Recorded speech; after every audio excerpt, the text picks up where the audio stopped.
ಬ್ಲಿಂಕಿಟಿಂದ ನೀವು 4 lakhs to 5 lakhs per week ಆಗಿರ್ಬೋದು and 7 to 10 lakhs per month ಆಗಿರ್ಬೋದು profit ಮಾಡ್ಕೋಬೋದು ಅವ್ರ ಬ್ಲಿಂಕಿಟ್ ಬಿಸ್ನೆಸ್ಸಿಂದ. ಹೆಂಗೆ ಅಂತ ನಾನು ನಿಮಗೆ ಕಂಪ್ಲೀಟಾಗಿ ಫುಲ್ ಡೀಟೇಲಾಗಿ ಹೇಳ್ತೀನಿ. ಅದಕ್ಕಿಂತ ಮುಂಚೆ ಯಾರು ನೀವು ನನ್ನ ಚಾನಲ್ಗೆ ಹೊಸ್ದಾಗಿ ಬಂದಿರೋ ದಯವಿಟ್ಟು ಬೇಗ ಸಬ್ಸ್ಕ್ರೈಬ್ ಮಾಡಿಕೊಂಡು ಬೆಲ್ ಬಟನ್ಗೆ ಸೆಟ್ ಮಾಡ್ಕೊಳ್ಳಿ. ಯಾಕಂತಂದರೆ ನಾನು ಯಾವುದೇ ವೀಡಿಯೋ ಮಾಡಿದ್ರು ಫಸ್ಟ್ ನಿಮಗೆ ಬರುತ್ತೆ. ಇವಾಗ ಬ್ಲಿಂಕಿಟ್ ಅವರು ಅಮೆಝಾನ್, ಫ್ಲಿಪ್ಕಾರ್ಟ್, ಮೀಶೋಗಿಂತ ಮುಂದೆ ಹೋಗಬೇಕು ಅಂತ ಅವರು ಇವಾಗ ಮೈಂಡ್ಸೆಟ್ನ ಅವ್ರು ಕ್ರಿಯೇಟ್ ಮಾಡಿಕೊಂಡು ಅವ್ರ ಬಿಸ್ನೆಸ್ನ ಫುಲ್ ಫ್ಯೂಚರಲ್ಲಿ ಫುಲ್ ಫಾಸ್ಟಾಗಿ ಗ್ರೋ ಮಾಡಬೇಕು ಅಂತ ಅವ್ರದ್ದಾಗಿರೋ ಸೆಲ್ಲಿಂಗ್ ಪ್ರಾಡಕ್ಟ್ ಕೂಡ ಕ್ರಿಯೇಟ್ ಮಾಡಿದ್ದಾರೆ. ಆ್ಯಂಡ್ ಬ್ಲಿಂಕಿಟ್ ಫ್ರ್ಯಾಂಚೈಸಿ ಕೂಡ ಅವ್ರದ್ದು ಇವಾಗ ಕೊಡ್ತಿದ್ದಾರೆ.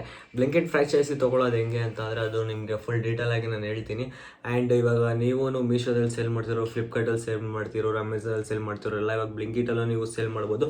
ಲಿಂಕ್ ಬಂದು ನಾವು ಡಿಸ್ಕ್ರಿಪ್ಷನಲ್ಲಿದೆ, ಬೇಗ ಹೋಗ್ಬಿಟ್ಟು ನೀವು ಸೇಲ್ ಮಾಡೋಕ್ಕೆ ಅಪ್ಲೈ ಮಾಡ್ಕೊಳ್ಳಿ. ಅಲ್ಲೇನಿಲ್ಲ ಗುರು, ಸ್ಟಾರ್ಟಿಂಗ್ಗೆ ನಿಮಗೆ ಬ್ಲಿಂಕಿಟ್ ಅವರೇ ನಿಮಗೆ 25,000 ಅಮೌಂಟ್ನ ಕೊಡ್ತಾರೆ ನೀವು ಸೇಲ್ಸಿಂಗ್ ಪಾರ್ಟ್ನರ್ ಆಗಿ ಕ್ರಿಯೇಟ್ ಮಾಡೋಕ್ಕೆ.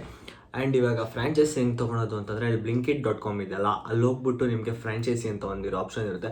ಅದ್ರ ಮೇಲೆ ಕ್ಲಿಕ್ ಮಾಡಿದ್ರೆ ನಿಮಗೆ 2 lakhs ಫ್ರ್ಯಾಂಚೈಸಿದು ಅಮೌಂಟ್ ಡೆಪಾಸಿಟ್ ಅಮೌಂಟ್ ಆಗಿರುತ್ತೆ. ಆ್ಯಂಡ್ ನಿಮ್ಮ ಹತ್ರ 2,000 to 3,000 ಸ್ಕ್ವೇರ್ ಫೀಟ್ ಇರೋ ಒಂದು ಹೌಸ್ ಆಗಿರ್ಬೋದು, ಗೋಡೌನ್ ಆಗಿರ್ಬೋದು ಅಥವಾ ಶೆಡ್ ಆಗಿರ್ಬೋದು ಬೇಕಾಗಿರುತ್ತೆ. ಯಾಕಂದರೆ ಅವರು ಬ್ಲಿಂಕಿಟಿಂದ ಬರೋ ಪ್ರಾಡಕ್ಟ್ಸ್ನ ಎಲ್ಲ ನೀವು ಸ್ಟೋರ್ ಮಾಡಬೇಕಾಗಿರುತ್ತಲ್ಲ ಅದಕ್ಕೆ. ಆ್ಯಂಡ್ ನಿಮ್ಮದು ಏನೇನು ಬೇಸಿಕ್ ಡಾಕ್ಯುಮೆಂಟ್ಸ್ ನೀಡಿರುತ್ತೆ ಅಂತಂದರೆ ಬ್ಲಿಂಕಿಟಲ್ಲಿ ಆಧಾರ್ ಕಾರ್ಡ್ ಆಗಿರ್ಬೋದು, ಪ್ಯಾನ್ ಕಾರ್ಡ್, ವೋಟರ್ ID ಮತ್ತು GST ನಂಬರ್ ಮತ್ತು ನಿಮಗೆ ಲೈಸೆನ್ಸು ಬ್ಲಿಂಕಿಟ್ ಫ್ರ್ಯಾಂಚೈಸಿಯಿಂದನೇ ಬ್ಲಿಂಕಿಟ್ ಅವರೇ ನಿಮಗೆ ಮಾಡಿಸಿ ಕೊಡ್ತಾರೆ.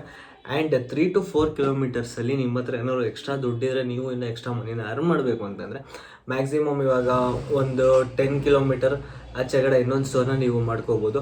ಆ್ಯಂಡ್ ಅವರು ಏನು ಹೇಳ್ತಾರೆ ಅಂತ ಅಂದರೆ ನಿಮ್ಮದು ಇಂಡಸ್ಟ್ರಿಯಲ್ ಏರಿಯಾ ಕಡೆ ಇದೆಯಾ ಸ್ಟೋರು, ಅಥವಾ ಏನಾದ್ರು ನಿಮ್ಮದು ರೋಡ್ ಸೈಡ್ ಇದೆಯಾ ಅಥವಾ ರೆಸಿಡೆನ್ಷಿಯಲ್ ಏರಿಯಾದಲ್ಲಿ ಇದೆಯಾ ಅಂತ ನಿಮಗೆ ಸ್ಟಾರ್ಟಿಂಗೇ ಕೇಳ್ತಾರೆ. ನೀವು ಈ ಜಾಗದಲ್ಲೆಲ್ಲರೂ 2,000 to 3,000 ಸ್ಕ್ವೇರ್ ಫೀಟ್ದು ನಿಮ್ಮದು ಜಾಗ ತಿದ್ದರೆ ನಿಮಗೆ ಬ್ಲಿಂಕಿಟ್ ಅವರು ಫ್ರ್ಯಾಂಚೈಸಿ ಆರಾಮಾಗಿ ಸಿಗುತ್ತೆ. ನೀವು ಕೂಡ 7 to 10 lakhs ಪರ್ ಮಂತ್ ಪ್ರಾಫಿಟ್ನ ಮಾಡ್ಕೋಬೋದು ಬ್ಲಿಂಕಿಟ್ ಬಿಸ್ನೆಸ್ಸಿಂದ. ಆ್ಯಂಡ್ ನಿಮಗೆ ಹೆಂಗೆ ಇವಾಗ ನೆಕ್ಸ್ಟಲ್ಲಿ ಇದು ಬ್ಲಿಂಕಿಟ್ ಕ್ರಿಯೇಟಿಂಗ್ ಹಬ್ಬಲ್ಲಿ ಪ್ರಾಡಕ್ಟ್ ಸೆಲ್ಲಿಂಗ್ ಹೆಂಗೆ ಮಾಡೋದು ಅಂತ ನಾನು ನಿಮಗೆ ಕಂಪ್ಲೀಟ್ ವಿಡಿಯೋನ ನಿಮಗೆ ತಿಳಿಸ್ಕೊಡ್ತೀನಿ. ದಯವಿಟ್ಟು ಚಾನಲ್ ಸಬ್ಸ್ಕ್ರೈಬ್ ಮಾಡ್ಕೊಂಡು ಬೆಲ್ ಬಟನ್ ಸೆಟ್ ಮಾಡ್ಕೊಳ್ಳಿ. ಟಾಟಾ, ಬೈ ಬಾಯ್.